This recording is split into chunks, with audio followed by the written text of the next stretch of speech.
mastering our shape 5, and believe it or not, but everything I'm about to play comes from, guess what? Shape 5. Here we go.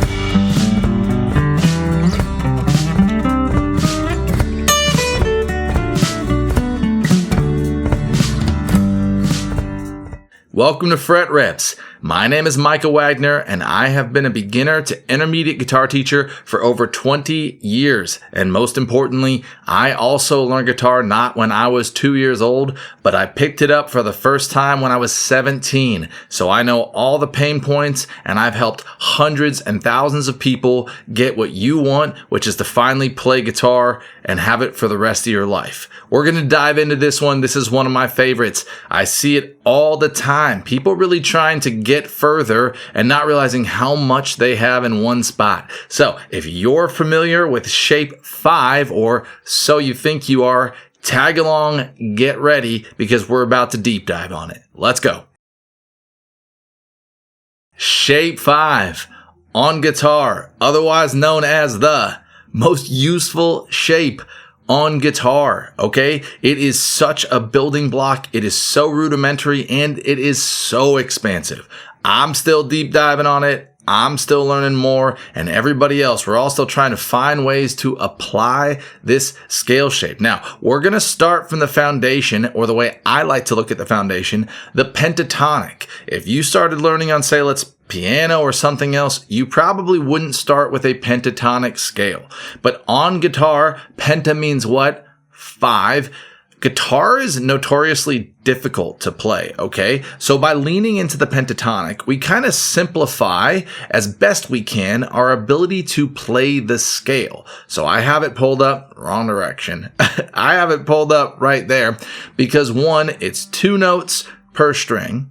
And then I like to look at guitar as if we're kind of like taking pieces off the chessboard. So guitar is very cluttered and crowded. But instead of every time I learn something, I throw it on the chessboard, I kind of like to think it of, hey, okay, I've got my shape 5. Let's kind of move it back so I have more space and visibility and put it into my I understand this box and checklist, okay? So here we go. On our shape 5, if we're looking up here, I'm just going to play through it once, and I'm going to start on my G note, or that 3rd fret of that 6th string, and work up.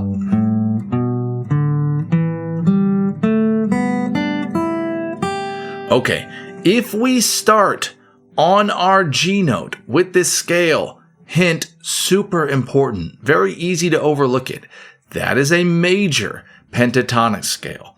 Guitar is fantastic at giving us a lot from a little, okay? So when we learn things and when we really deeply understand them, deep dive and deeply understand them, we actually get double or even more out of it.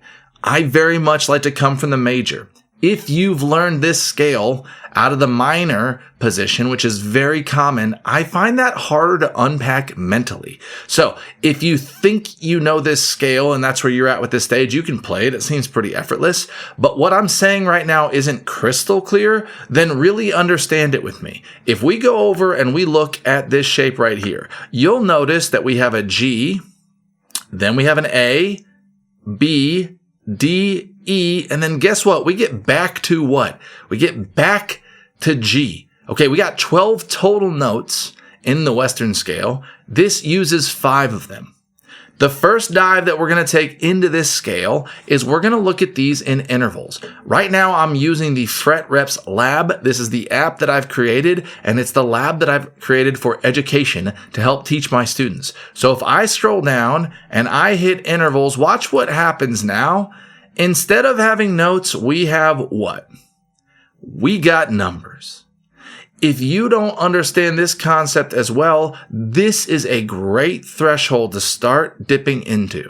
Again, we got 12 total notes. We've selected 5. You'll see them repeat. Look, here we've got a root. Then we got our 2, 3. Guess what? There's no 4 right here. Then we got a 5. a 6, and guess what? We're back to our root. So we've traversed all the way through 12 notes, but we've only selected how many? 5. That's why we call this a pentatonic shape. So just to make sure, I'll click these so they're obvious. Our root, our second, our third, our fifth, and our sixth. Okay, we're doing our pentatonic. So if we look at this with a full major, we'd be only missing 2 intervals. The intervals are going to be those numbers. I'm going to add our major up here, and you'll see it shift. Tell me which numbers are added. Here we go. All right, which numbers did we add? I'll take it away and add it one more time. We get our 4ths and our 7ths. Some people can get confused because they see them multiple times. That's right, music's kind of an infinite loop of repetition, but our frequency changes and gets higher or lower, so higher in pitch or lower. So to really start this, we want to start by mastering our pentatonic down in our G shape at the bottom of the neck. This would absolutely be phase 1. Let's pull up a little bit of a jam track and play along with it for a second and get a quick example. Here we go. Simple G, C, D progression. Here we go.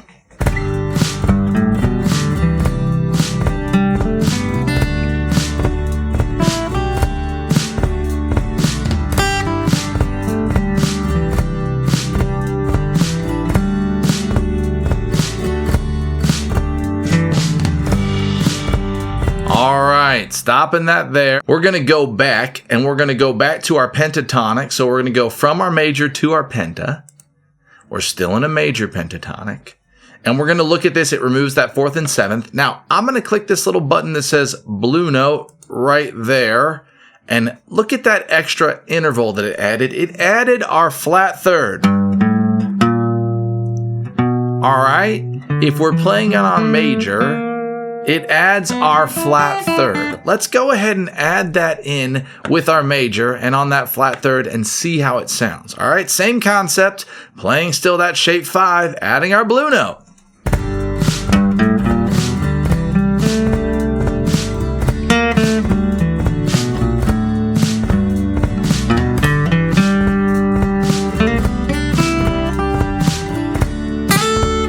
Shouldn't have gone up, sorry.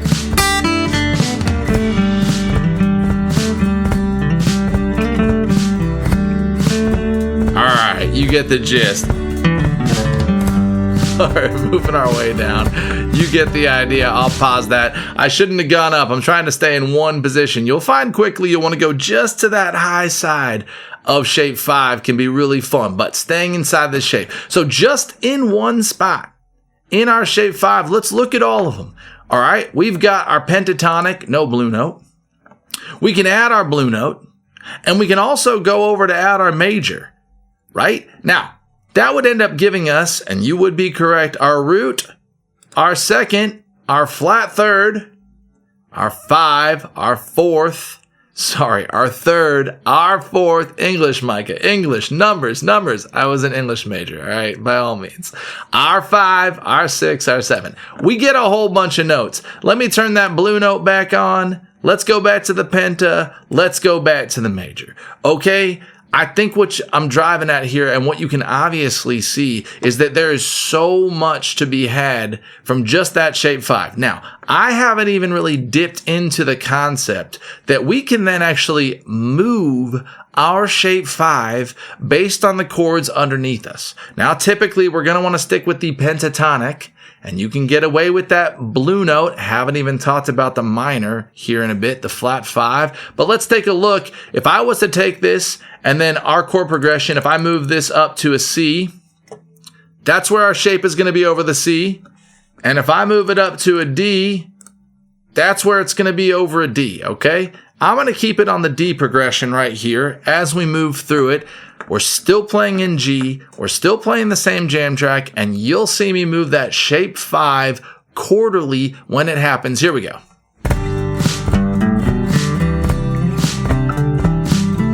Into our D. Back to our shape 5 G. Shape 5 C. D. Okay. Awesome. Now we got movement. We got movement happening just from shape 5. Let's add our blue note back in. So let's add that blue note back in during our transitions when we change. Here we go. Let's have a listen.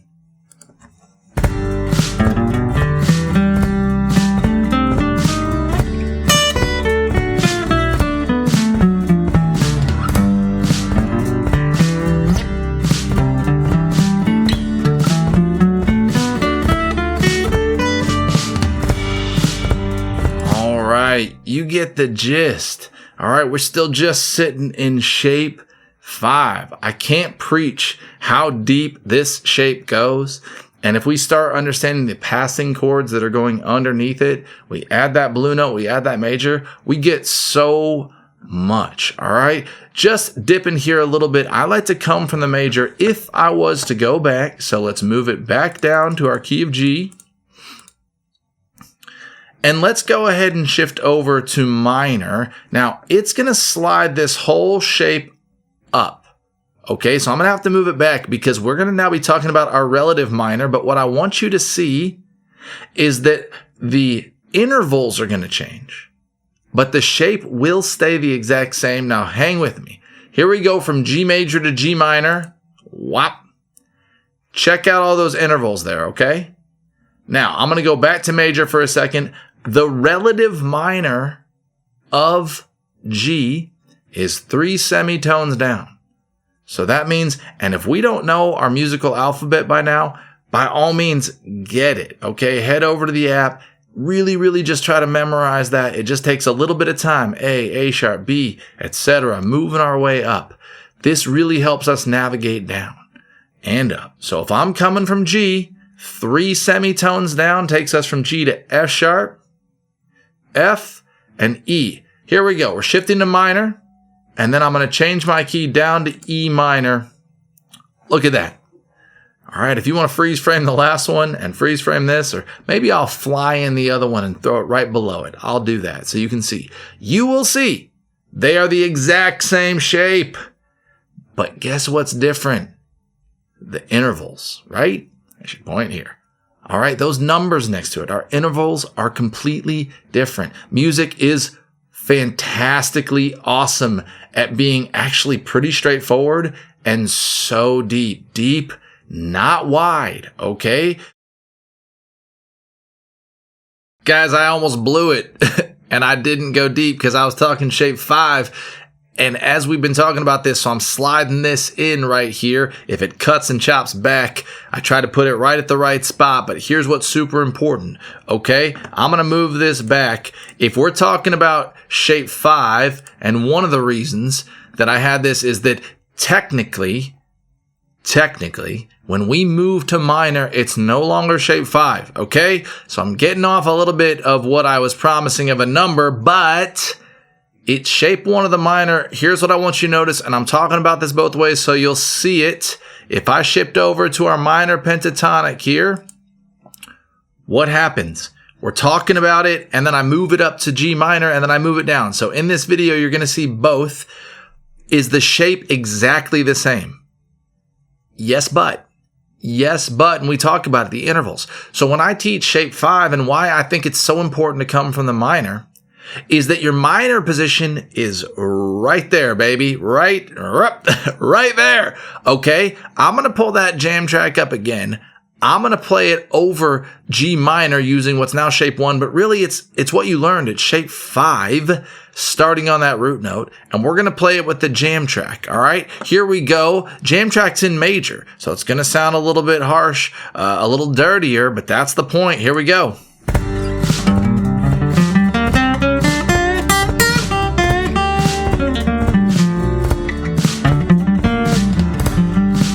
All right, I went ahead and added that flat 5 that we were talking about, right? So if I add that blue note and I go to minor, there's that flat 5 that we're talking about inside of that as well, right? But it's really off of that pentatonic minor shape that we have right there.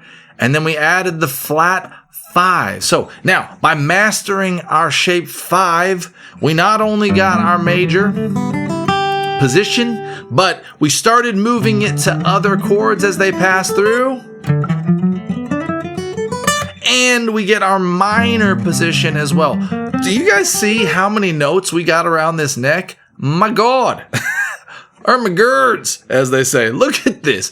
We got down here, we got our root, a second, flat third, third. We got our fourth. And then we're heading up to our fifth, sixth, seventh, major seven and back up. That finishes the octave. Then we can play in our minor position right here, which gives us all new tones and notes, but no new different dexterity in your left hand. Then we can move chordally as we pass through, and we're rocking all the way up the neck. Guys, one shape deep dive, understanding your penta, major, blue note, transitioning from major to minor. Guys, dogs, I'm all the way up the neck. I'm playing everywhere on the neck, and it sounds fantastic. All right, I'll give a little example of this here towards the end of this so that you can see all of them played, but back to where exactly we were. Try to come from the major, okay? But you get all of this. You get all the minor stuff as well. It's absolutely awesome. If we start our scales on a different note, they give us different things. In this case, if we start our shape 5 here in major, it's actually shape 1 minor, and we get different intervals. We now get a root, a flat third, 4, flat 5, 5, dominant 7, back to our root, okay? If any of this is sounding a little bit far out, that's normal, okay? We really need to go deep on this, and this hopefully has been a good crash course and or just a foundation to check where you are at. Where did you get lost in that conversation? Did you get lost immediately at the pentatonic shape 5? Get stable, get steady on that. Spend a lot of time there. Then move it up and down the neck. Move it to C and D. That's a fantastic progression because you'll quickly find that if you learn the key of C, guess what? You're going to have a G chord in there. And if you're in the key of D, you're going to have a G chord in there, and you're going to have all those chords. So you're going to quickly be learning a lot. Or did we get lost when we added the flat third? Did that confuse us? That's also very normal.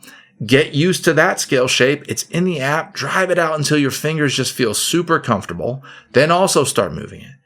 Did we get confused when we added a full major scale that's still shape? It's kind of weird. We say these things like first position, shape 5, G shape. And then we say pentatonic. And then we say major. And then we say flat third, flat 5s. We start throwing around a lot of numbers and a lot of shapes. That's very normal. Make sure you are clear between those shapes and make sure that we're seeing them as additions, not new shapes. Here's how we want to look at this, right? I really make sure that my students see. Let me move this back down to G. Here we go. I love for my students to see this first. After this is done, we typically go to the major and I turn on the 4ths and the 7ths so they can see root, 2nd, 3rd, 4th, 5, 6, 7, back to root. After they're confident with that, because that really helps the pick hand as well, you got down, then up. So we really get to master our alternate picking on those scale shapes. At that point, then I go to our blue note and we add our blue note in here as well, okay? And we get that flat third if it's major, flat 5 if it's minor, okay? But this is a lot to unpack, and I'll tell you, guitar takes a lot of time for dexterity, but eventually it becomes a thinking man's sport, okay? Eventually your hand gets fast enough that your head kind of gets behind. And this is one of those situations. So here's what I recommend. Head over to the app, master those shapes, or just master the shapes. I gave them all to you. Go ahead and do them. And then play them with music. You can find a song in G or E minor. One that I really love is Into the Great Wide Open with Tom Petty. Applies very well to all of these concepts, and it's really fun. Have a hard time going wrong. Or just go find a jam track in the key of G or E minor, preferably G. I really like learning from the major. I know those minor tones sound awesome. And I promise, I got you. I promise. You're not learning anything new, all right, when we shift over to the minor, but we got to think ourselves into it, and that's hard. But if we come from the minor, I have rarely found anybody be able to unpack it into the major. Okay, so I very, very much like to come from the major in this situation. So we want to master our understanding of shape 5 from the major pentatonic G shape, shape 5. Then we want to be sure we got it with the major notes in there. So we just have a major scale, shape 5. Add our color tones, 4th and 7th. Once that's cooking, add your flat 3rd in there. Once that is driving, now we got to move our shapes to the chords that are being played under us. So we want to be able to move our shape 5, let's say key of G, hanging along, and then we move to a C chord. Can we play it up the neck? To a D chord, can we play it up the neck? I added that 3rd, sorry. Such a good note there. And then we move it down. Add that 3rd again. All right. It's so playable. It's so fun. You can really, really jam with that. And this is our big one. This is our main foundation. If we haven't mastered shape 5, I just get it all the time. Everyone's like, well, yeah, but how do I move it up and down the neck? I'm like, brother, all right. You don't need to move shape 5 up and down the neck. That's all the notes in one spot. Let's simmer down. And ultimately, like truly, we're going to master 2 positions. I call it 2 floors of my house. And that's going to be shape 5 in the major and then shape 3. I'll deep dive on shape 3 sometimes later. So we got these 2 big shape and some pathways. You're cooking, man. You are 12th fretting. But if anything I talked about isn't just super effortless and you're not able to turn those shapes and those notes on and off, we really want to be like, there's that note, there's the 4th, there's our 7th. If we can't turn those on and off, then we just need to spend more time there and have fun. Have fun and be present with that. Sometimes we're so caught up in being what's tomorrow, we start looking at a new lick and we start going, oh, it's a blue light and I'm a mosquito. Oh. Like, simmer down. That lick is either A, already in shape 5, because it probably is. The odds are high. Or, hey man, there's a lot of great stuff, amazing amount of great stuff inside of that. So don't be a fly to blue light if the things that I said aren't effortless. If they're effortless, congratulations, you're probably at the intermediate level as it is. However, if that's not effortless, plus all 5 shapes to be able to turn and light switch those on and off, then you're probably also still not quite at the intermediate stage, and that's great. Be present to that. But deep dive on each one of those shapes. If you comment, I'll talk about each one of the shapes and I'll deep dive for you. Tell you which ones you absolutely have to know, which ones you might not need to know as much, how we pass through them, and how we transition. I look at it like a house, building its stories and floors going around it, okay? So this is a deep dive on shape 5. Any questions, put them below. I'll do my best to respond. You can find the lab also on FretRepz.com in the app, and you can find all the drills and all the shapes on FretRepz as well. So you can just pull them in, practice them on the daily, max out your thresholds, and really, really learn, really go deep, not wide. All right? Catch you on the next one. Hey, you made it this far, and that is absolutely awesome. That means that you truly care about learning and understanding. That's why I built FretRepz for you. It offers clarity, tracks progress, and turns drills into real skills. No more wasted time, no more guessing. Head to the link below or go to FretRepz.com and give it a try. Also, if you found this information helpful, please subscribe and ring that notification bell because we got plenty more coming. FretRepz. Practice smarter, play better.